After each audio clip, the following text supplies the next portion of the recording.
आइए स्टार्ट करते हैं अपना lecture. Welcome everyone, I doctor Anjali Saxena welcome you all.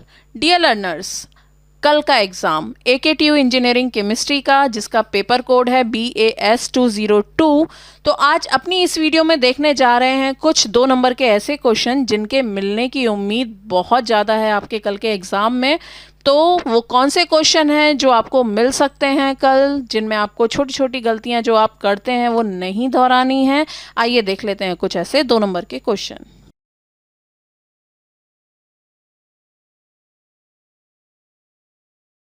Dear learners, जैसे कि हम जानते हैं टोटल 7 क्वेश्चन आते हैं 2 मार्क्स के।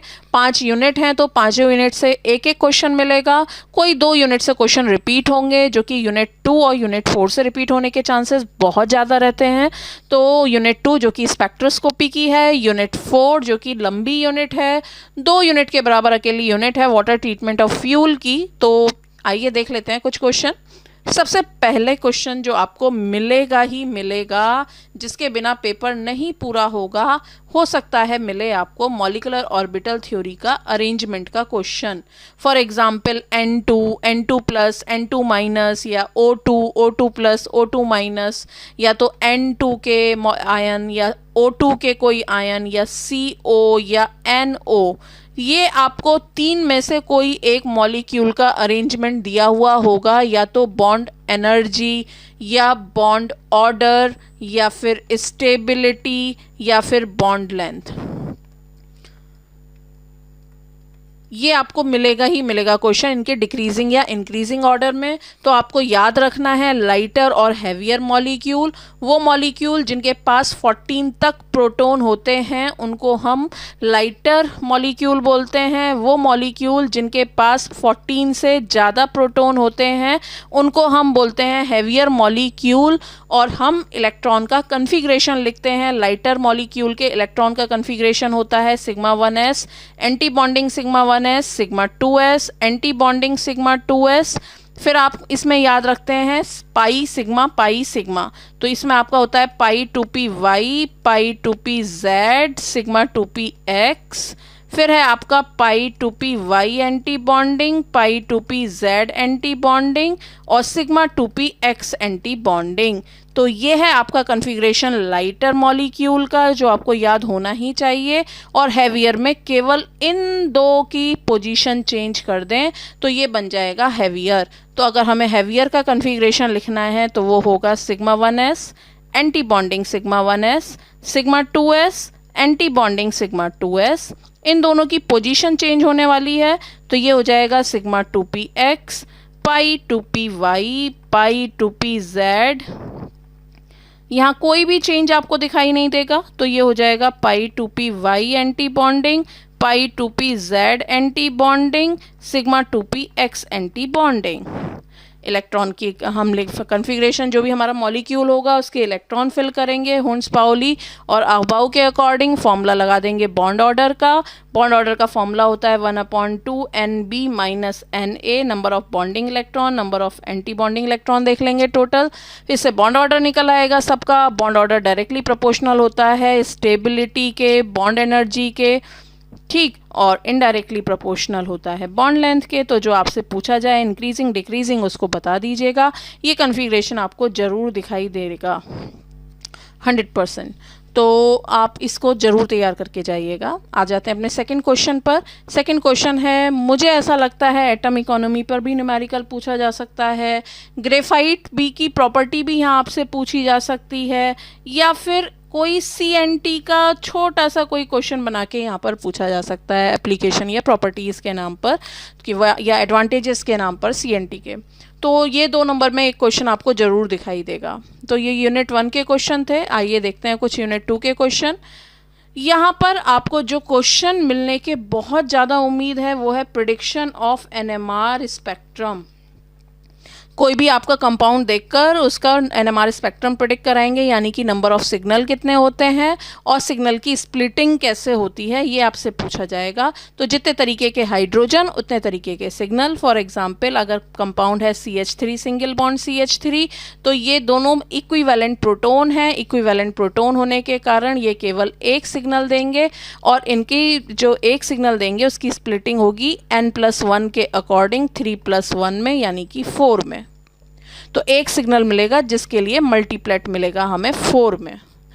तो इस तरीके से आने की उम्मीद है। For example CH3 CH2 OH अगर आ जाए तो यहाँ आपको 3 तरीके के हाइड्रोजन दिखाई दे रहे हैं। ये हाइड्रोजन अलग है, ये हाइड्रोजन अलग है, ये हाइड्रोजन, इनके अरेंजमेंट अलग हैं। तो 3 प्रोटोन हैं जो कि नॉन इक्विवेलेंट प्रोटोन हम यहाँ पर कह सकते हैं। तो यहाँ पर 3 तरीके के सिग्नल मिलेंगे A B C। अब जब सिग्नल की स्प्लिटिंग होती है वो पड़ोसी के हाइड्रोजन पर डिपेंड करती है। तो इसके लिए पड़ोसी हैं 2, तो ये हो जाएगा 2+1। इसके लिए जो पड़ोसी है वो केवल 3 है, O से जुड़ा हुआ इसका पड़ोसी नहीं माना जाएगा। एडजेसेंट प्रोटोन वही है जो कार्बन से जुड़ा हुआ हो, तो इसके लिए होगा 3+1 और इसके लिए होगा 0+1। तो इस तरीके से आपको स्पेक्ट्रम प्रेडिक्ट करना आना चाहिए। यूवी एक्टिव और इनएक्टिव कंपाउंड आप आइडेंटिफाई कर पाएँ। जितने भी अनसैचुरेटेड ग्रुप होंगे, जितने भी अनसैचुरेटेड होंगे वो यूवी एक्टिव होंगे। इनडायरेक्टली अगर मैं कहूँ तो हर वो कंपाउंड जो pi to pi anti bonding या N to pi anti bonding या दोनों शो करेगा वो यूवी एक्टिव होगा। तो ये क्वेश्चन आपको कवर करके जाना चाहिए। इसके बाद देख लेते हैं हम अगला क्वेश्चन जो कि है हमारा इसी यूनिट से, क्रोमोफोर एंड ऑक्सोक्रोम। क्रोमोफोर और ऑक्सोक्रोम आपको 5 नंबर में भी मिल सकता है, एब्जॉर्प्शन शिफ्ट्स के साथ 2 नंबर में भी मिल सकता है। कलर पहने हुए ग्रुप को क्रोमोफोर कहते हैं। किसी भी कंपाउंड में कलर के लिए रेस्पॉन्सिबल हो chromophore, for example nitro group unsaturated होते हैं। हर वो फंक्शन ग्रुप जो सैचुरेटेड हो, जो कि खुद क्रोमोफोर नहीं है लेकिन क्रोमोफोर के साथ ऐड किए जाने पर कलर की इंटेंसिटी को एनहेंस कर दें, उनको हम बोलते हैं ऑक्सोक्रोम। तो ये छोटी छोटी सी डेफिनेशन आपको जरूर दिखाई दे सकती हैं पेपर में सेक्शन ए में। यहाँ पर अगला क्वेश्चन है यूनिट 3 का। यहाँ पर सैक्रिफिशियल एनोडिक प्रोटेक्शन मेथड या वाटर लाइन कोरोजन से कोई एक क्वेश्चन आपको हो सकता है मिल जाए। लास्ट सेम में नहीं आया है लेकिन ये क्वेश्चन पेपर में दिखाई देता है, इंपॉर्टेंट है। तो सैक्रिफिशियल एनोडिक प्रोटेक्शन मेथड के 3 क्वेश्चन हैं कि एक कोई भी शिप का जो हल होता है वो किसी ब्लॉक से, लाइक जिंक के ब्लॉक, मैग्नीशियम के ब्लॉक से क्यों कनेक्ट किया जाता है इंसुलेटेड वायर की हेल्प से, या अंडरग्राउंड आयरन पाइप है या आयरन का टैंक है, why it is attach with insulated attach with the block of magnesium और zinc with the help of insulated wire. Water line corrosion के क्वेश्चन भी आपको आते ही हैं कि कोई एक बीकर है जिसमें कोई सॉल्यूशन रखा हुआ है, एक रॉड खड़ी हुई है मेटल की जो कि हाफ डेप्थ है, कोरोजन बॉटम से स्टार्ट होता है, क्यों? तो वाटर लाइन कोरोजन का क्वेश्चन या सैक्रिफिशियल एनोडिक प्रोटेक्शन का एक कोई क्वेश्चन यहाँ पर आने की उम्मीद हो सकती है। अगला है रिचार्ज या discharge reaction of lead storage battery. आपको इस यूनिट से दिखाई दे सकता है, 2 यूनिट में जरूर कवर करके जाइएगा, लास्ट सेम में नहीं पूछी हुई हैं। अगला क्वेश्चन है सिंथेसिस ऑफ पीओपी। अच्छा क्वेश्चन है, कवर किया जा सकता है, बहुत ही इजी है, नंबर लेना बहुत आसान है। जिप्सम को आप गर्म कर दीजिए पीओपी गन बन जाएगा, और गर्म कर दीजिए तो बिल्कुल कैल्शियम सल्फेट बन जाएगा, पानी का मॉलिक्यूल खत्म हो जाएगा। तो सिंथेसिस ऑफ पीओपी आप यहाँ पर कवर करके जाइएगा, छोटा सा क्वेश्चन है। कैलोरीफिक वैल्यू का एक क्वेश्चन आपको जरूर दिखाई दे सकता है यूनिट 4 से, चाहे वो कैलोरीफिक वैल्यू डायरेक्टली डेफिनेशन पूछी जाए इसके टाइप्स के साथ, या फिर कैलोरीफिक वैल्यू का ये क्वेश्चन आ जाए HCV और LCV डिफ़र क्यों करती हैं, ग्रॉस की वैल्यू ज़्यादा क्यों होती है हमेशा नेट से, या फिर ड्यूलोंग का न्यूमेरिकल आ जाए। तो यहाँ पर कैलोरीफिक वैल्यू का एक क्वेश्चन आपको ज़रूर दिखाई देगा, तो ये आप इसको ज़रूर करके जाइएगा, ड्यूलोंग फॉर्मूला को, कैलोरीफिक वैल्यू की यूनिट को या इनके कन्वर्जन को, ये आपको यहाँ पर दिखाई दे सकता है। अगला क्वेश्चन, अल्टीमेट का न्यूमेरिकल आपको मिल सकता है। ये इजी न्यूमेरिकल हैं, फॉर्मूला बेस्ड होते हैं, कार्बन की परसेंटेज या हाइड्रोजन की परसेंटेज या नाइट्रोजन की परसेंटेज या सल्फर की परसेंटेज का एक क्वेश्चन आपको मिल सकता है। ये आप फॉर्मूले ज़रूर देख कर जाइएगा। अगला है एल्केलिनिटी का न्यूमेरिकल, बहुत सिंपल न्यूमेरिकल है, पूरे तरीके से प्रैक्टिकल पर बेस्ड है। 2 फॉर्मूले लगते हैं केवल, N1V1 is equals to N2V2, और इसके अलावा दूसरा फॉर्मूला लगता है S इक्वल्स टू NE, जिसका भी नॉर्मेलिटी का कंसेप्ट क्लियर होगा उसके लिए बहुत ही आसान सा छोटा सा न्यूमेरिकल है, इसको ज़रूर कवर करके जाइएगा, ये आपको मिल सकता है।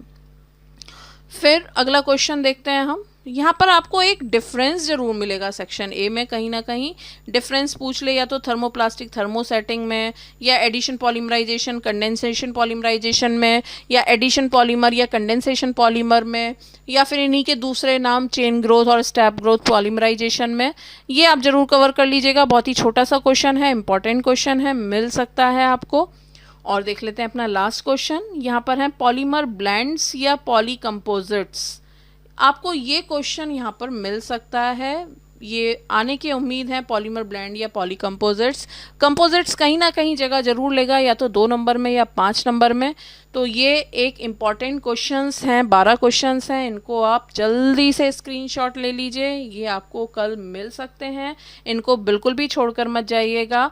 2 नंबर के क्वेश्चन में वैलिड 2 नंबर के आंसर दीजिएगा, वैलिड डिफरेंस दीजिएगा, अच्छे आंसर लिखिएगा, कम वर्ड्स में बट अच्छे कंटेंट के साथ होंगे तो नंबर पूरे मिलते हैं, स्कोरिंग एरिया है, तो आप इनको ज़रूर कवर करके जाइएगा। All the very best students आपको कल के एग्ज़ाम के लिए। अगर आपको ये वीडियो अच्छी लगी है तो मेरे चैनल को सब्सक्राइब करना ना भूलें, और अगर ये वीडियो आपको लगता है वाकई में हेल्पफुल है तो इसको लाइक और शेयर करना ना भूलें। Best of luck everyone and thank you so much.